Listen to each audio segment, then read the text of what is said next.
My soul, rejoice. Take joy, my King, in what you hear. Let it be a sweet, sweet sound in your ear. I love you, Lord, and I lift my voice to worship you. Oh, my soul, rejoice. Take joy, my King, in what you hear. Let it be a sweet, sweet sound in your ear. I got some printouts for each one of us. That's all. I've updated the list also so that you can pray for each of those families. Take a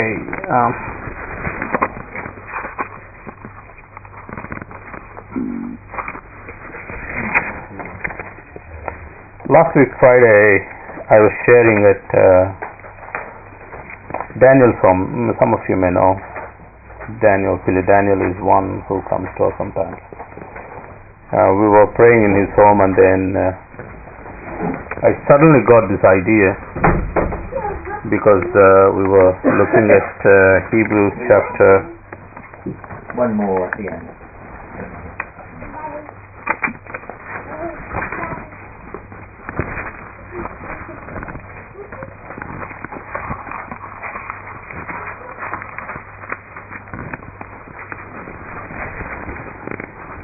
I thought it's a brilliant idea.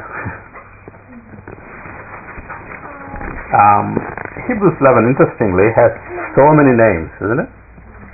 So I've listed, all that I've done is to list out those names. If you look at those names, I've listed out those names, and the first name, so the heroes has come as number one, okay. Is number one the heroes? In your case? Oh, I see. Okay, it's a typo. Number two, starting from number two, which is number one actually. Abel, Enoch, Noah, Isaac, Jacob, Sarah, Joseph, Moses. God's people all walked through the Red Sea. The walls of Jericho fell because of the faith of God's people. Rahab, Gideon, Barak, Samson, Jephthah, David, Samuel, and other prophets. And people who defeated kingdoms, people who did what was right, people who closed the mouths of lions, people who were able to stop blazing fires, people who escaped from being killed with swords, people who were weak but yet made strong, people who became powerful in battle and defeated other armies, and women who lost loved ones but got them back when they were raised from death, and people who were tortured but refused to accept their freedom, and people who could be raised from death to a better life, and people who were laughed at and beaten, people who were tied up and put in prison, people who were killed with stones, people who were cut in half, people who were killed with swords, and the people who had only clothes. Some of them didn't have even clothes. Some of them had just sheepskins and goat skins. People were poor, persecuted, treated badly by others. People who had to wander in deserts and mountains, living in caves and holes in the ground. This is the list of so many people that you find in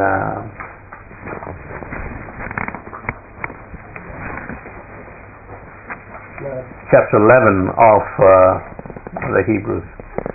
But it reminded me a few things. Number one that reminded me is Bible is an interesting book actually. It's a book full of stories. and so many interesting stories. And through these stories, Bible teaches us quite a few things. Now, number of stories, at least about 37 to 40 stories mentioned in this particular chapter.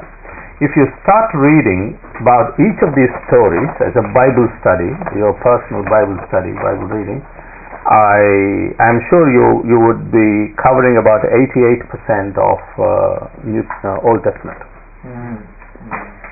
All that you need to do is read a story in completion wherever it is mentioned. For example, Abel,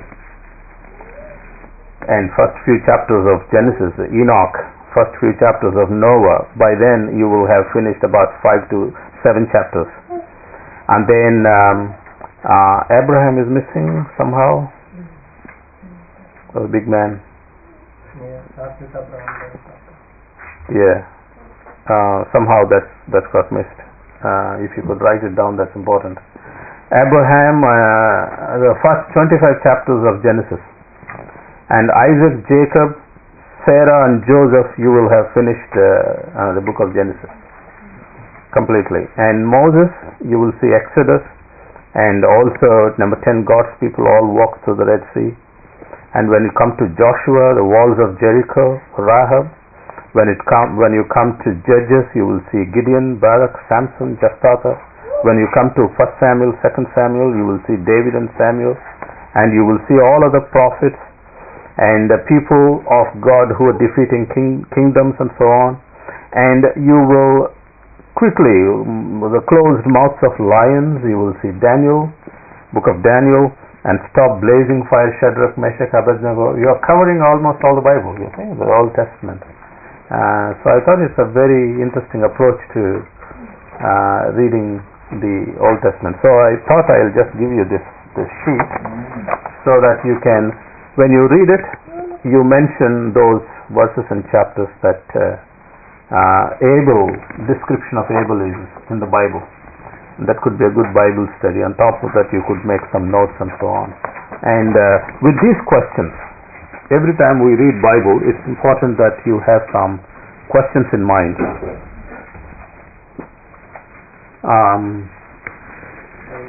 Hello? Come. So the first question you could ask yourself is, for what? You read the story of Abel and ask, for what? In other words, what is in it for me? What is that I'm gaining? What is that the Lord is telling me? That's an important question that you could ask yourself. Then everything else makes sense. Bible is about us and telling things to us. So what is in it for me in 20th century, in Auckland, in this situation with my 2 children, or whatever it is, in your situation? How is it applicable to my life at this time of the year, at this time of the history? How is it applicable to me? That's number 1. Now the second question you could ask yourself is, what is it telling me about God? What is in it for me, number 1. And number 2 is, what is it telling me about God? You need to know God. The whole search of mankind is to know God. The moment you know God, the Michelangelo's picture is complete. You remember that picture Michelangelo drew? The 2 fingers, God's finger and man's finger, there is a gap between. The moment they both touch, your life is transformed. You will be blessed and you will be completely different. All that has to happen is that connection is to re-establish. That connection is gone. That connection, we've lost that connection. We've lost that connection with the Lord. So we are in search of everything because we've lost something. Many people don't realize what they have lost. That's why they search. They search everywhere. They search in relationships. They search in careers. They search in all sorts of places.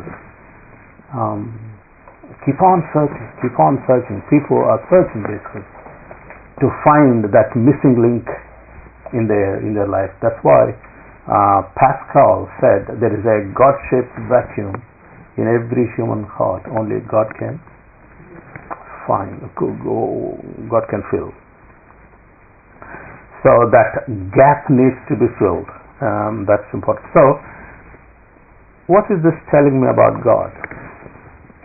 And you can ask a little bit more specific question like, what is it telling me about Christ? Finally, the whole story is about Christ. What is it telling me about my God, Christ? We will benefit from these Bible studies very, very hugely. And of course, before we approach, it's good to ask the Lord to teach us. Ask the Lord to teach us. There are people out there who will teach us. There are people out there who will teach us and teach us wrong things. It may not be exactly right what they're preaching, and when we depend on people, that's one of the things that I painfully learned. So I am a bit careful. I was just sharing with Vidya and Teja in the car while we were traveling. Our Bible study started in Mount Eden, so they had an extended. So I'm just sharing. I had the privilege of knowing a few people, and I started listening to them and so on. And one of them I revered so much, so very well, but I had to reject some of the teachings, some of his teachings, especially in his understanding of second coming and all that. And I said, no, this is not biblical. However, he's powerful speaker. When you listen to him, you cannot say no. Some of these speakers, the problem with the speakers is they present their point of view in so compelling way, it is very hard to say no. It seems so very true, so very compelling, so very real, and so on. You need to have a lot of real knowledge to be able to reject no. What you're saying is not right. Only God can help. Only the Holy Spirit of God will keep telling you something is not right here, something is not right here, something, his understanding is not right here. The more we get into this thing. So there are a few questions you could ask as you approach this thing. So I thought I'll give this to you. We will see how it works. You can give me some feedback as to how well this goes and is going, and any obstacles or anything, any plus points here. I just want to trial this plan with you. This is my problem actually. I tell people to read Bible, and I don't know, even myself, I say, I read Bible and I don't know what to say next. I mean, where to start and what to do. And we went and met so many people who gave Bible to read and then said, okay, we say something like start from John, and things like that. But I thought this is a very good plan. You can just read stories and ask these few questions, and then keep going and then find out about Jesus Christ, especially. Why should I say that, oh, don't start there, you will feel difficulty there. It's very hard for me. I'm presenting the Bible to someone to read, and I'm telling, don't go there. I'm defeating my purpose. You understand what I'm saying? I'm defeating my purpose. I'm saying that, oh, don't go there, you won't understand. Oh, why not? Why not? After all, these are all stories. You say, well, what's the problem there? So this gives me the introduction to my topic here. We looked at Hebrews 11 the other day, and we looked at Abel and so on. We started from verse 4, right? But I want you to today look at verse 3. We finished everything. We looked at all these stories very quickly, briefly the other day. But I just want you to look at the first verse number 3. What does it say? By faith we understand that the entire university was formed at God's command. Universe was formed. That what we now see did not come from anything that can be seen. It was by faith that Abel bought. Yes, that's okay. Number 4. The number 3 is very important. That is where it starts. That's where it starts and where the difficulty is as well. The moment I present this Bible and then ask them to read from the beginning, the very first verse, in the beginning God created the heavens and the earth. That's where the problem comes. And we systematically disproved that first sentence. And the rest of it, the next 7 or how many verses, I can't remember exactly, but that 7 days creation, or 6 day creation, 6 days creation and the 7th day rest and so on, it poses a lot of difficulty for modern readers, that God creating the earth. So we have very cleverly confined it to Sunday school, because the moment the child grows out of primary, you can't prove it. You can't really impress upon the hearts of these young people. That's where the problem starts. I was speaking to my neighbor, young guy, Kiwi, the local. I invited him for Christmas, and we went and sang our carols and all that, and we shared a little bit.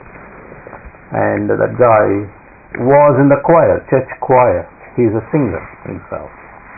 And sometimes I had a peep in his house, and he has the XLR cable hanging in one of his rooms with those. He plays guitar, and he has all the equipment of recording and all that. He is above us in his technology and skills and everything. He's above us. He was in the choir, he played for the church, and he lost his faith. He thinks it doesn't work, it's not what it is true. He lost it here.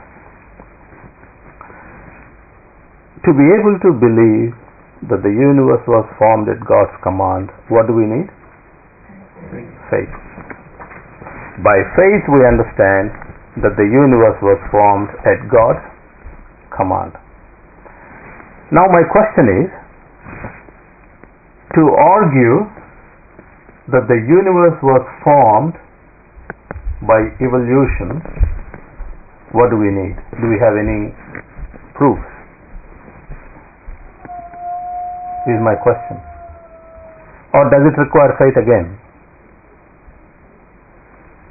There are 2 arguments, right? The first argument is God created the heavens and the earth. The second argument is no.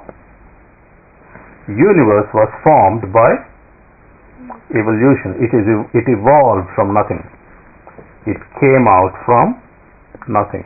The sophisticated universe that we see now has come from nothing. Is the second argument, right?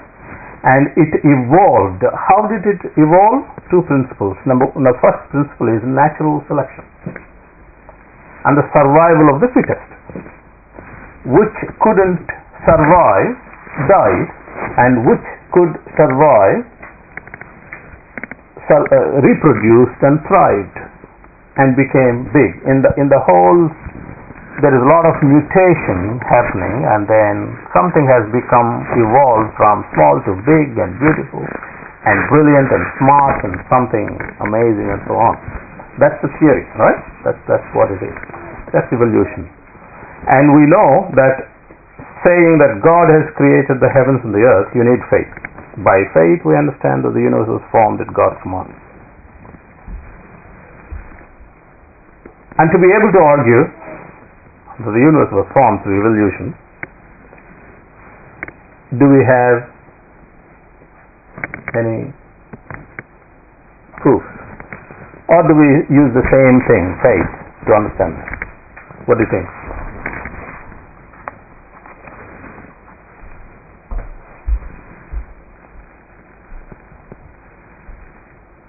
It is faith, but we also believe the word. So it's, for us it's more than faith. It's not blind faith. It's faith reliant on Scripture.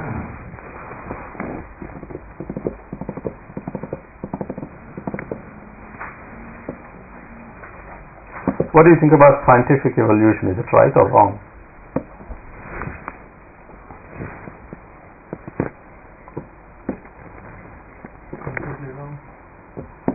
how do we know it's completely wrong? How can we say that? If evolved, suppose we evolved from monkeys, why do monkeys still exist? That's one argument people have. And also, I watched a video in Church of Christ, and they clearly describe how sophisticated human DNA is. I'm not talking about the whole body, but just the human DNA. It is so complicated, and how can such thing evolve? It has to be made. There's so many arguments like this. This is one of those arguments, right? What is your argument? But things like this can't evolve. They have to be made. No, the previous one was two arguments probably. The first one was why monkeys are still there. If someone has come from monkey, those monkeys have to go. Why those intermediary stages? Because in some of those pictures, people are shown with 4 legs and then up, and then humanoids and Neanderthal men and all that, and finally Homo sapiens or whatever they call them, man straight erect because his bones are correct, and he's able to stand now. His ankles are perfect now. They've taken that shape. That's why he's able to stand, and all the progress that shows in pictures and so on. Especially if you look at year 12, year 13 science, the argument is so compelling. You cannot argue out of that. You cannot stand in a science class and then tell this is rubbish. And also they look at the skull and then they show the divisions and then they show the point here, and when a man was like this, how this was not like this, and the shape of the brain. They give you the shape of the brain, how the brain has come up like this. Before that the brain used to be here, and this used to be like this, and this used to be like this. The shape of the skull. Why man was, or the pre-mates were unable to stand like this. Why they were on 4 legs, because of the brain shape, and brain evolved, and because the brain got right shape, and that's why man is able to stand, and because of that this backbone got straightened, and all this very compelling, powerful, with the dates 1987 this was found, not 16, 14, 15, all the dates and who argued that and what that guy has done in the history of science, and it's all compelling evidence. You will see that this has come about. You cannot argue that. But if you very closely look at the whole of these things, by taking a few small samples from here and there, people came up with different theories. Someone proposed a theory, and to prove that theory, he found some more this and that, and then he uses those things that he got, and then supports that theory. On that theory, someone builds some other theory, and so on. It's complex. So, if you look at the whole theory, the structure of the whole theory, the number of useless people made number of useless assumptions.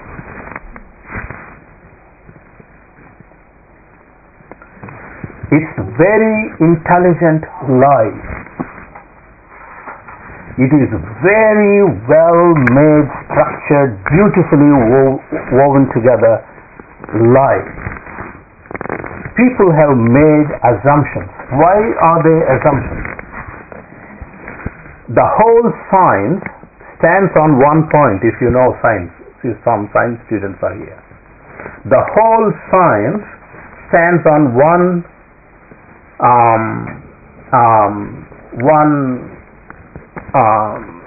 rule, one principle. One principle. What is that principle? This principle is, unless you have a proof, you don't believe. You need to have a proof, right? And unless you can repeat that in a lab situation, unless that is repeatable, you cannot believe. That something that is true needs to have an evidence, and something that has an evidence can be repeated and proved, which you can see. Which you cannot see is not right. You read now verse 3, the second part.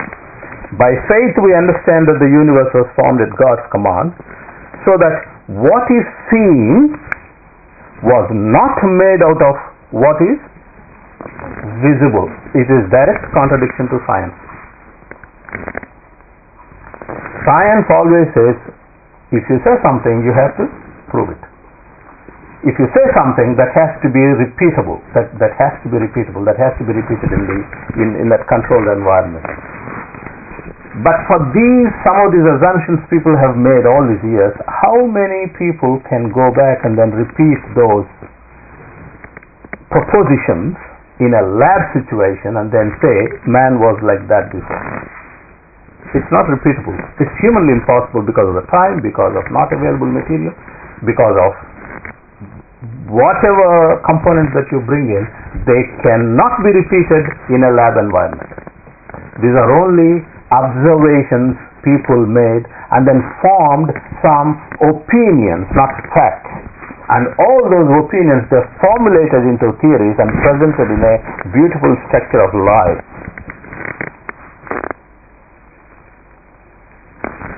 By the very category, it is unscientific to say that I found something and that appears to be like this, so this is my proposition. Because something else that I found in my kitchen is also looking like the same shape.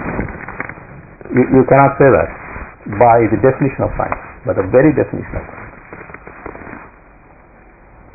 People make assumptions. Science is a lot of assumptions. That's why today's scientific principles can be approved or disapproved. When you come out with a theory, a formulation or formula, someone can say, yeah, this is right because I have done more experiments, this is right. And someone can say, no, this is not right because I have done these experiments, this is wrong. So these assumptions can be proved right or wrong all the time. But the Word of God will never be proved right, never proved wrong. The Word of God will never be proved wrong. By faith we understand that the universe was formed at God's command. And the second thing that we know about science is this. It only describes what is it, how is it made, or how does it operate. What is this? Paper. How can you make a paper? How to do this? Right? And science doesn't or cannot tell why it is there. You take an avocado and science can tell you avocado is a fruit, it is grown in such places, it has to be in such and such conditions for it to grow, and it needs to have this, it gives you such and such nutrients, and it is good for this person or good for that particular problem and so on. And it can say how to grow avocados in a beautiful way and big and all. Or how can you make avocado mangoes, put mangoes and avocados together and then make avocado mango. All these nonsense we can do, all these sorts of things. But no one can explain why avocado has that particular unique, distinct taste that avocados have. Why? Why avocados never taste like mangoes? Why mangoes come with that particular distinct taste and that flavor and that season? Why? Science never attempts to answer this question why. You take anything. Why? Why you have spinach? Why you have basil? Why you have coriander? Why you have curry leaves? Who would thought of curry leaves to go into your sambar?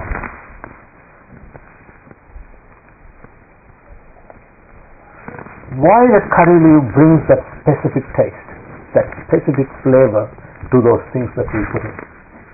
I can tell you a number of other things. I won't see any other explanation, but someone has thought about it. That David leaves that onions in his fish curry. Someone had thought about it. And someone has thought that, okay, I would make a salmon in such a way that it has so soft bones, and David can nicely cut it and then fry it. And if he doesn't have oil at home, he doesn't have to worry. In the skin I'll put the best oil possible so that David doesn't get a heart attack. I see someone's love in this. There is no other explanation I see. That's what Genesis explains. He created every kind. I want you to notice that one. Can we read Genesis 1, please? He didn't create a monkey and then got a chimpanzee out of it. He created monkey and he created a chimpanzee. We were looking at dogs the other day, and so many varieties of dogs. And God specifically created each dog for a specific purpose, I guess. Each of its kind. Can someone read Genesis chapter 1? Is it there?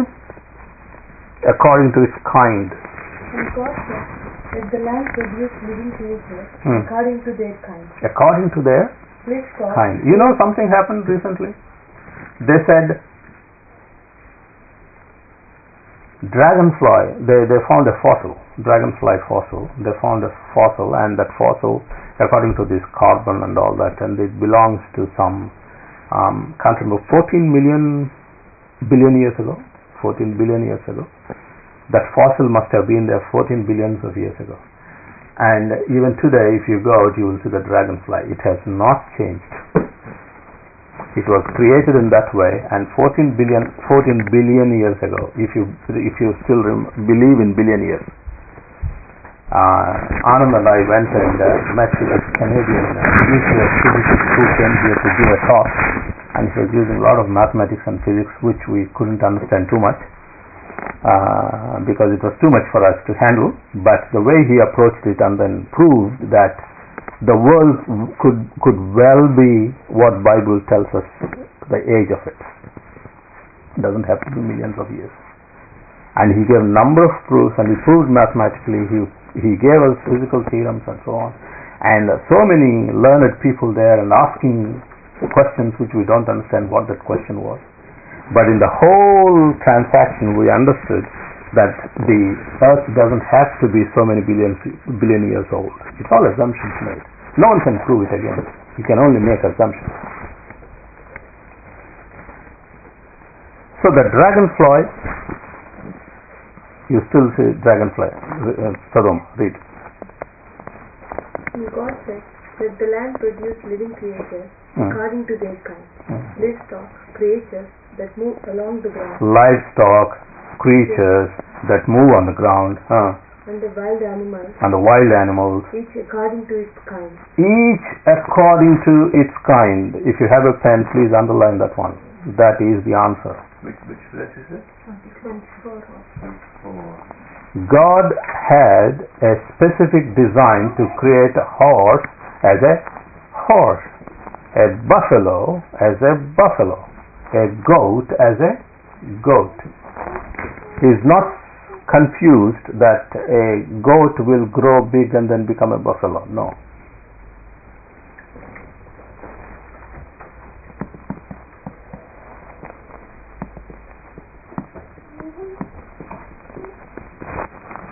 And you and I in 21st century, you need all this explanation I gave, right? But God simply says, by faith we understand that the universe was formed at God's command, so that what is seen was not made of what was visible. There is an invisible God with invisible powers and with invisible love. He created something for us, and we have seen in Hebrews chapter 1 that He not only created, He sustains it. He keeps it. He keeps it going. He keeps it going. He keeps it going.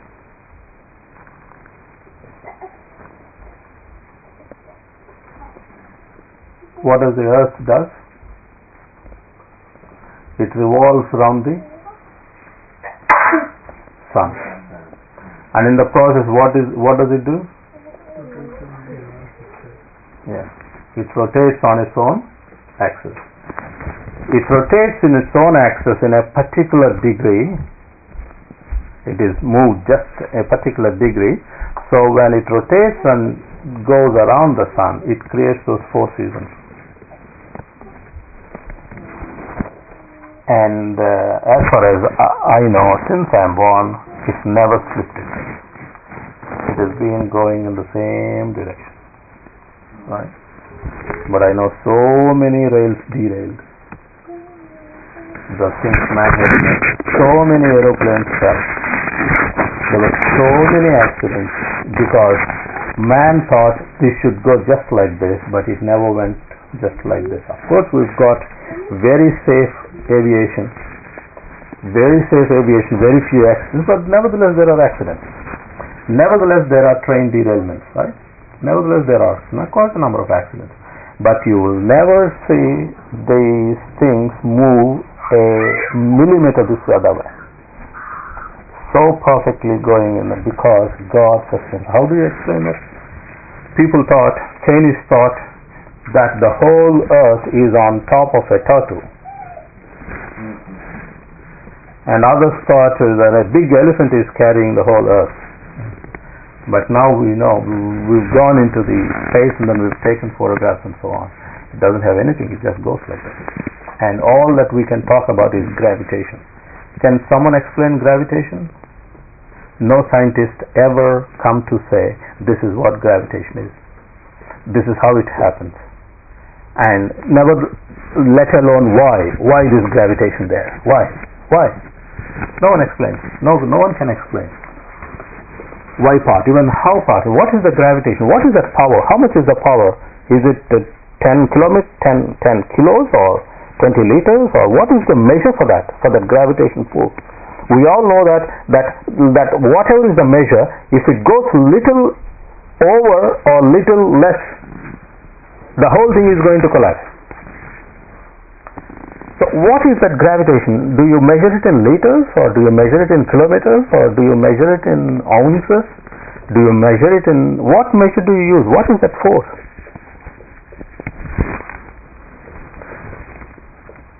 But we know that there is a gravitation. We only say there's gravitation, that's where it goes. All right. And we think, science, they found out everything. But no one has found out anything. And all that they can tell you is, what is this? How is it happening? No one can explain why it's happening. And there are a number of parameters that happen within that no one can really tell us and explain and prove. That's why the Bible calls one fool thinks in his heart that there is no God. Fool thinks that there is no God. Only fools can come to the conclusion. So I have no other better term or title for these our beloved scientists who come to this kind of conclusion. Bible gives us the term.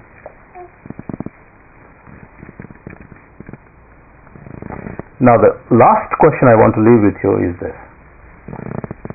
If there is a God,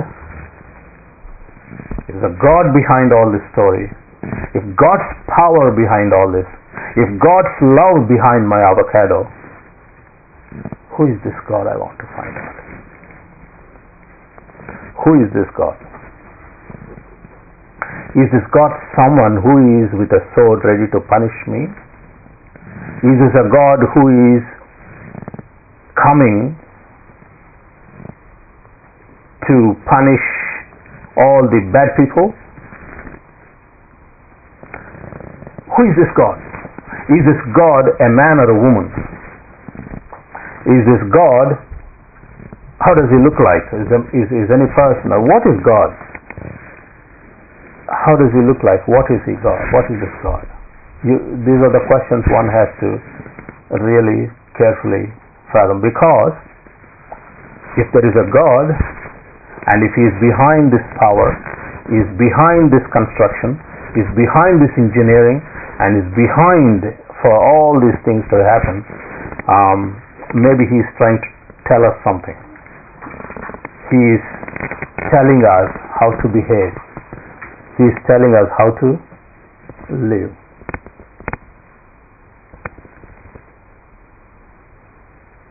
Do you get angry?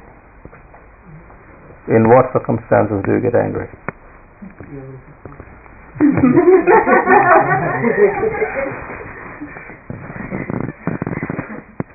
Think of the reasons for your anger.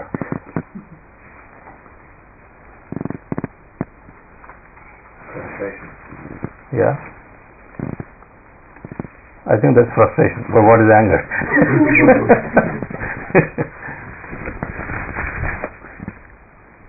You're driving on Dalmore Road, someone just comes like this and cuts in front of you and then goes. How do you react? You get slightly angry? Do you?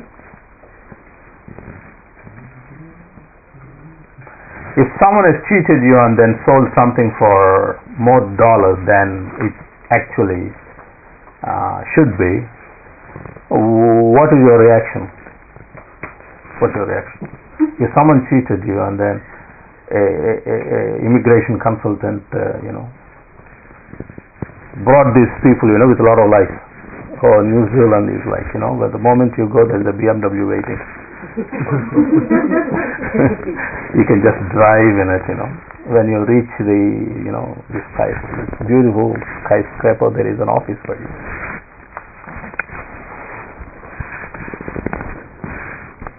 How do you respond? Isn't it anger? You get angry. Why do you get angry? Is it just because it's not happening according to my wish or something else? You think that's not right. You think that is not correct. So you have certain moral law in your head. So when we are driving, we expect others to come, blink 3 minutes, 3 seconds, and then come here, and then maintain the distance, and all that, right? We expect certain behavior. When that behavior is not there, you get angry. You think he is not right. When someone tells you lies, when you are cheated, you think that guy is not good, he is not right. He hasn't done something he is supposed to be doing. We all expect some moral standard. Where is it come from? Where is this moral expectations of man comes from? Every time you get angry, even Anand when he gets angry again with Manju, he has some expectations that is broken. He expects his wife to behave in such a way that is appropriate as a husband, He has certain expectations. When that doesn't happen, you get angry. So we expect certain behaviors, we expect certain conduct, we expect certain standards. When you don't do that, you get angry.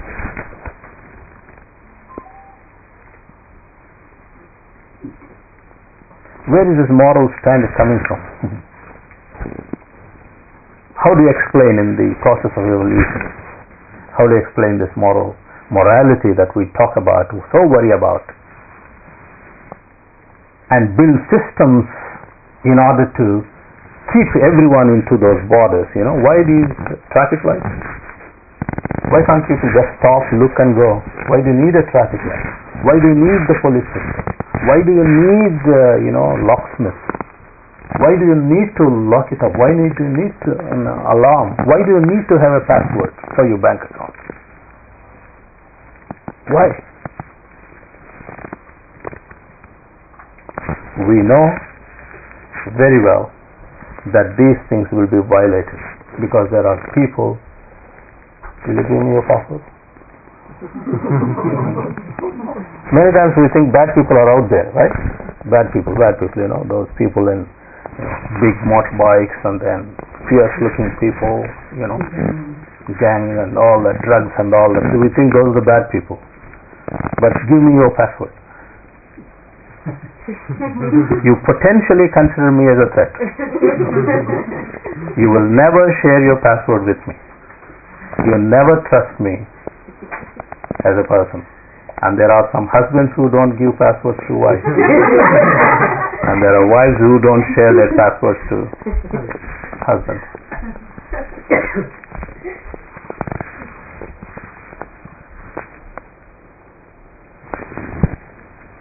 Where is this coming from? If there is a God, who is this God? What is He teaching us? What is He telling us to do? Who is this God? That should be our probe. And you will arrive at the right God who loves you, who gave Himself upon the cross because He loved you so much and He didn't want you to be punished, and He put His hand. So let the punishment be upon me so that my dear child will be okay. Let me go in His place. You will find that God, and you will find meaning for the cross. We will find meaning for Jesus' death. One auntie asked me, I have seen that movie, and they were beating Him so very badly. If He was a God, why didn't He say, oof? Why didn't He do this? Everyone could have been vanished. Everyone could have been in fire. What are you talking about, Jesus Christ? Go home, eat rice and sleep. What you're telling me about Jesus Christ doesn't make any sense. That's what she told me in one of the Bible studies.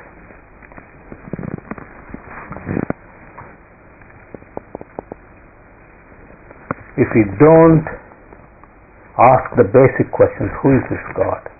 Who created avocado for me? Who created potatoes for me? Who created tomatoes for me? Who created such a lot of variety that I can enjoy my life here? Who is sustaining everything that is revolving and rotating and all these things without any strings, without anything? Who is keeping all these things? Why has to keep only this planet so very? We tried and tried and tried and we couldn't find the same conditions in any other planet in the near systems that we have, at least. We only expect, we only think that there are some planets out there.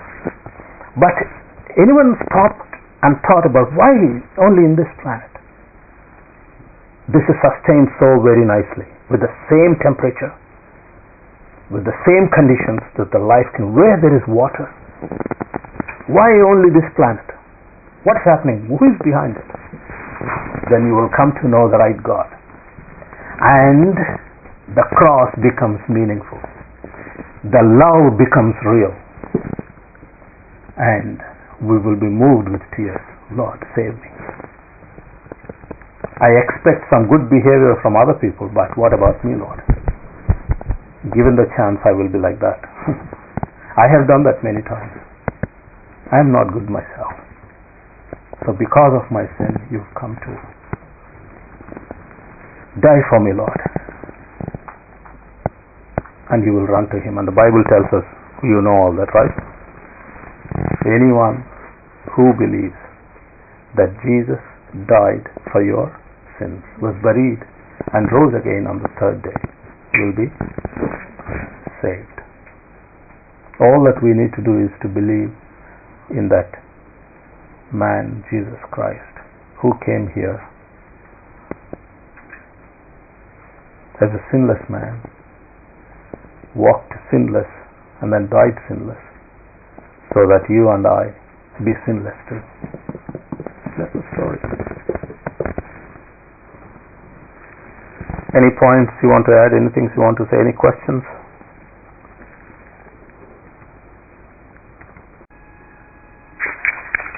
If God created the whole universe, if God created everything, if God created avocados, if God created everything that you see, who created God?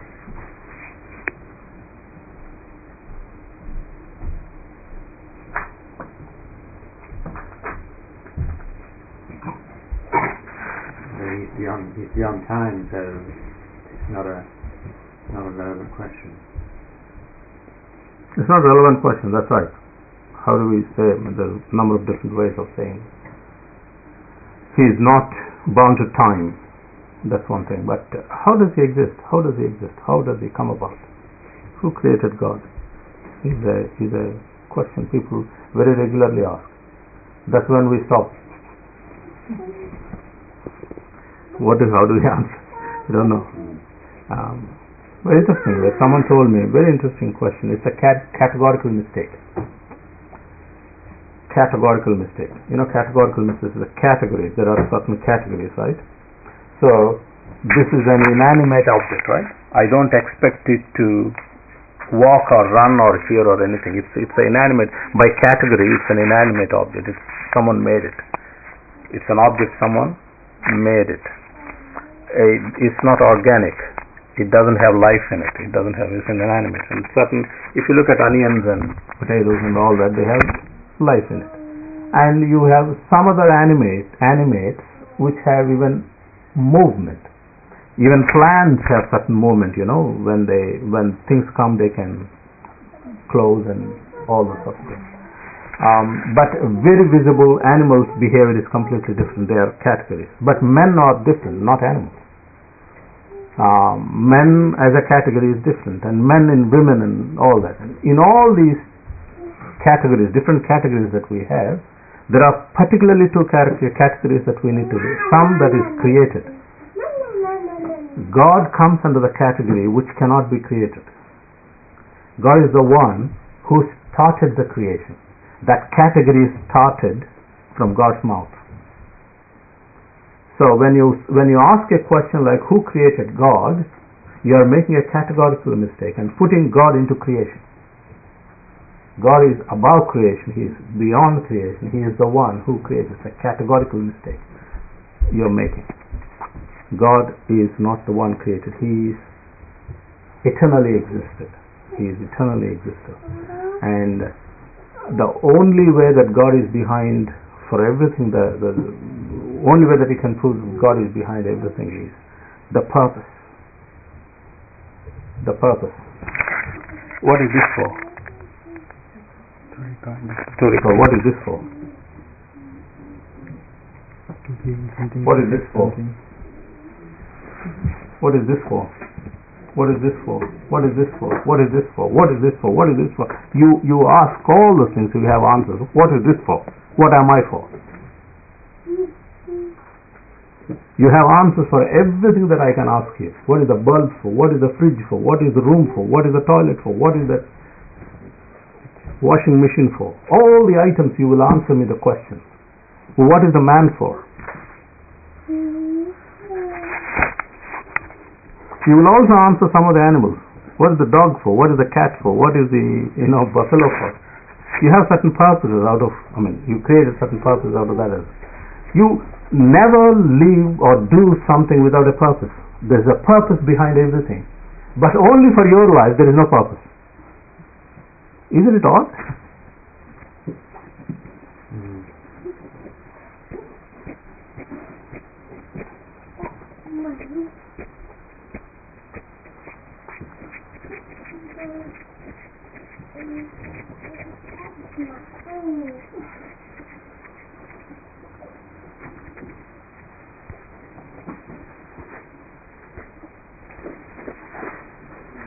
It's a form of escapism, really. Escaping, wanting to escape, causing one's mind to look at creation. I teach this generation, young people, what I repeatedly striking to me is they stop thinking. People have stopped thinking. People have stopped asking big questions. Plato and all those generations, Greeks and all those people, they ask questions, serious questions. And they probe into that and find out answers. They try and explain to others. And there used to be mental exercises. We don't have any mental exercises. All that we have is physical gyms and then restaurants on Saturday. Nothing else. We don't have those, people coming around and then intellectual talks, asking and discussions, and so that kind of mental activity is not happening at all. Even schools are very bad, very bad.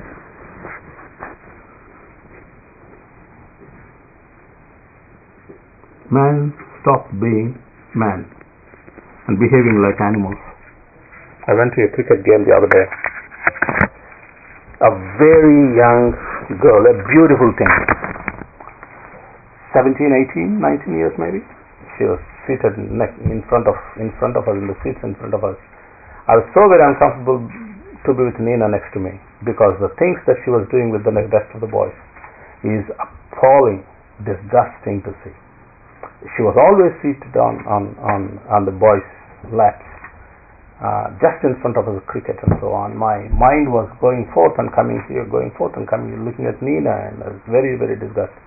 Anyway, they were drinking and drinking and drinking. You know, they got those Coke bottles and full of alcohol and so on. They were drinking in front of us. And those security people spotted them and then finally removed the boys, and the girls was the same, and some other boys joined them, and things like that were happening. And finally, they had to take away very forcefully 2 boys. And at that time, these people wanted the girls, 2-3 girls.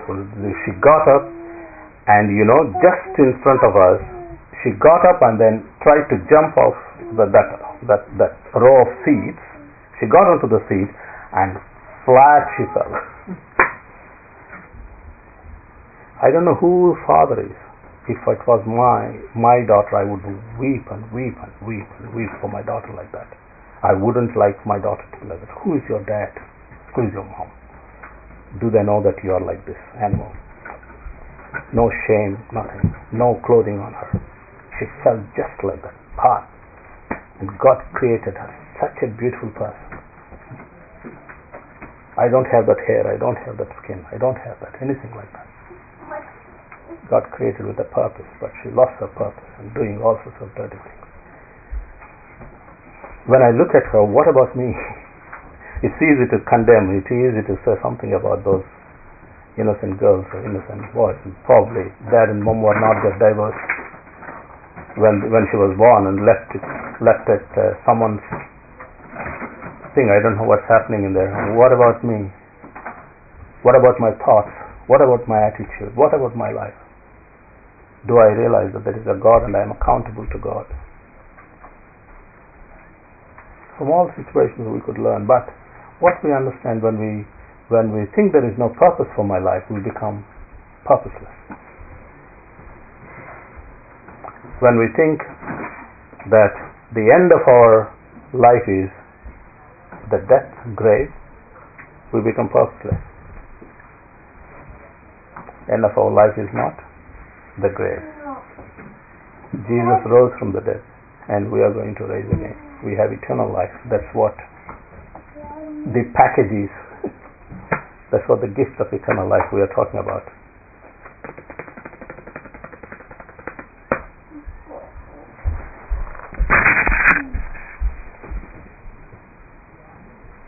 We are crossing boundaries.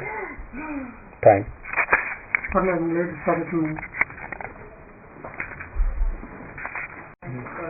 My friends changed me and make me more like me. And yesterday was a very rainy day, so Pillow Patukone I was going, and I was meant to go left. Tuesday there's a lot of traffic ahead, so then I was, something in me was saying, don't do the wrong thing, I said, Lord, just this once, and then in that I just did the right thing. Immediately went off the side, hoping that I'll be on time because Susie is having exams. I said, Lord, I know, but please forgive me, and I just did that. You won't believe, I was never late to Susie school for that long.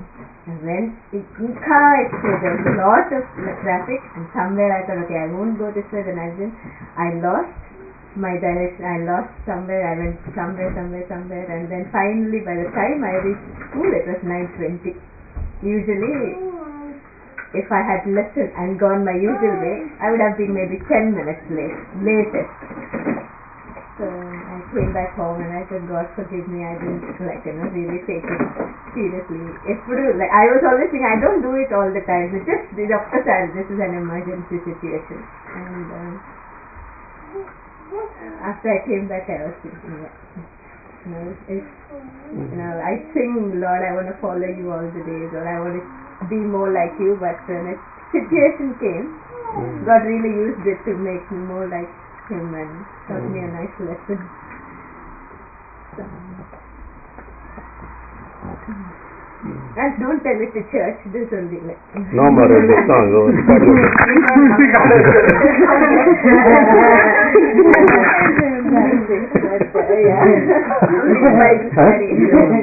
YouTube lo video రాయటం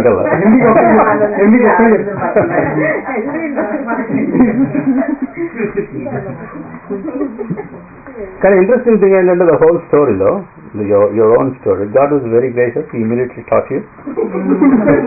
Honestly, yeah. That's what I was saying. Like, Lord, but it's a more dangerous situation. God allows you to, go to school on time, and you would have done it and repeated the same thing. Repeated mistakes. My conscience would have become hardened. Yeah. When Jonah came to the harbor, a ship was ready to jump off. He must have thought, Lord, thank you so much. Lot will get in. Lord asked him to go to Nineveh, and he comes here with a purpose to get into somewhere. He wanted to run away from ship, and he got a ship ready to jump off. So he must have thought it's Lord's will.